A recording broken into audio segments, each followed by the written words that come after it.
Who is Krishna? Some people may ask. There are numerous Vedic references that can be used to provide the proper explanations. To begin with, it is the Vedic literature that most clearly reveals the nature and identity of the Absolute Truth or Supreme Personality. One such reference is the first and second verses of the Vedanta Sutras. The first verse states simply that now one should inquire into the Brahman. This means that now that you have attained a human body, you should use your intelligence to discover what is really spiritual and what is the absolute truth. In other words, in no other form of life does the living being have such an opportunity. The second verse begins to explain what is this absolute truth. Quote, "He from whom everything originates is the absolute," unquote. Thus, as it refers to He, the source of all that exists, the ultimate point of creation is a person. The Rig Veda also continues, "Him whose three places are filled with sweetness and imperishable joy, who verily alone upholds the threefold, the earth, the heaven, and all living beings. May I attain to his well-loved mansion, where men devoted to God are happy, for there springs the well of honey in Vishnu's highest step," unquote. As explained in the Chaitanya Charitamrita also, Lord Krishna is the original primeval Lord, the source of all other expansions. All the revealed scriptures accept Sri Krishna as the Supreme Lord. Furthermore, it explains that Lord Krishna himself is the one undivided absolute truth and ultimate reality. He manifests in three features, namely the Brahman, which is the all-pervading spiritual energy, the Paramatma, which is the supersoul in all beings, and Bhagavan, the Supreme Personality. The Svetashvara Upanishad also says that the Supreme Being, Lord Krishna, is worshipable by everyone, the one adorable God, repository of all goodness, ruler of all creatures, born from the womb in his pastime of Lord Krishna, in his Vrindavan Leela, and for he is eternally present in all beings, as a supersoul. Furthermore, it states, "I have realized this transcendental personality of Godhead who shines most brilliantly like the sun beyond all darkness. Only by realizing him, one goes beyond the cycle of birth and deaths. Absolutely, there is no other means to get God realization." End quote. The Shvetashvatara Upanishad 5 verse 6 also elaborates that Lord Krishna is the topmost of all the gods. Quote, "He is the most esoteric aspect hidden in the Upanishads, which form the essence of the Vedas. Brahma knows him as the source of himself, as well as the Vedas. The gods like Shiva and the seers of the ancients, like Vamadev Rishi realizing him, ever became dovetailed in his service, and therefore they naturally became immortal." End quote. And in 6 verse 7 it continues, "Let us take our final resort at him, who is the transcendent and the only adorable Lord of the universe, he who is the highest deity over all the deities, the supreme ruler of all rulers. Him let us know as the paramount divinity." End quote.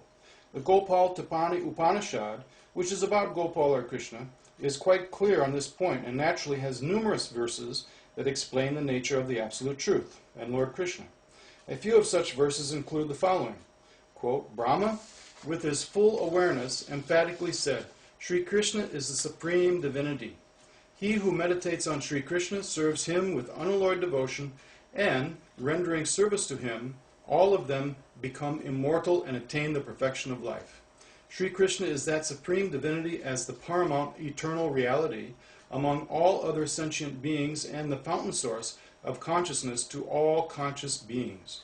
He is the only reality without a second, but as a supersoul dwelling in the cave of the hearts of all beings, he rewards them in accordance with their respective actions in life.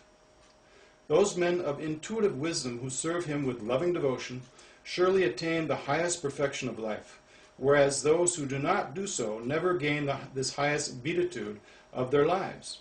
This Sri Krishna, who is most dear to you, all of you, is the cause of all causes. He is the efficient cause of the creation of the universe as well as the superintending force for propelling the jiva souls. Therefore, although he is the enjoyer as well as the Lord of all sacrifices, he is ever Atmarama, or self-satisfied." End quote. So, summarily, as it is explained and concluded in a variety of Vedic texts, Lord Krishna is the Supreme Personality of Godhead. In other words, as it is said in Sanskrit, Krishnastu Bhagavan Svayam, which is from the Bhagavad Purana 1.3.28, which means Krishna is the source of all other incarnations and forms of God. He is the ultimate and end of all truth and philosophical inquiry, the goal or end result of Vedanta. He is the all-attractive personality and source of all pleasure for which we are always hankering. He is the origin from which everything else manifests. He is the unlimited source of all power, wealth, fame, beauty, wisdom, and renunciation. Thus, no one is greater than him.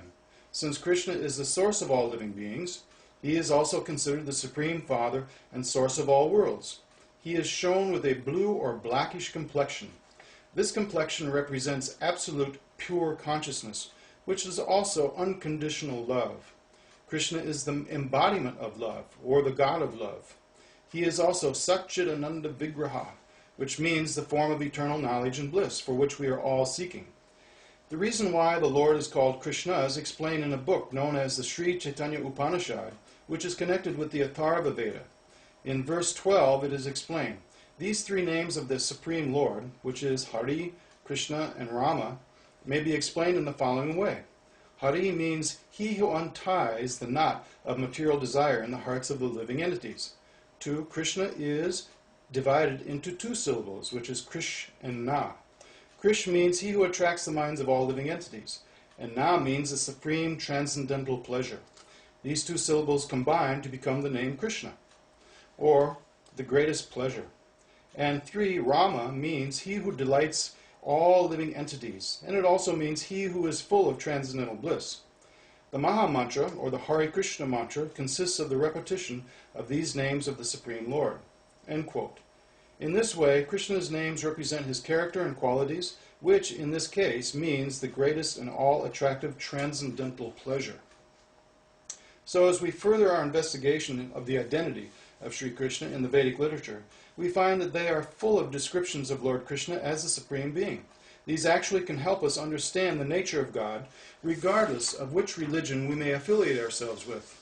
So it is encouraged for anyone to study these Vedic texts to increase one's understanding of God and spiritual reality. If we are expected to understand God, then who better to explain his qualities and characteristics than himself? So, in the Bhagavad Gita, Krishna provides the self-revelatory truth about his position in his explanation to Arjuna. There are numerous verses in this regard, of which the following are but a few. And, as I quote, when you have thus learned the truth, you will know that all living beings are but part of me, and that they are in me and are mine. These sages, knowing me to be the ultimate purpose of all sacrifices and austerities, the supreme lord of all planets and demigods, and the benefactor and well-wisher of all living entities, attain peace from the pangs of material miseries. Of all that is material and all that is spiritual in this world, know for certain that I am both its origin and dissolution. He also says, I am the source of all spiritual and material worlds. Everything emanates from me. The wise who perfectly know this engage in my devotional service and worship me with all their hearts. End quote.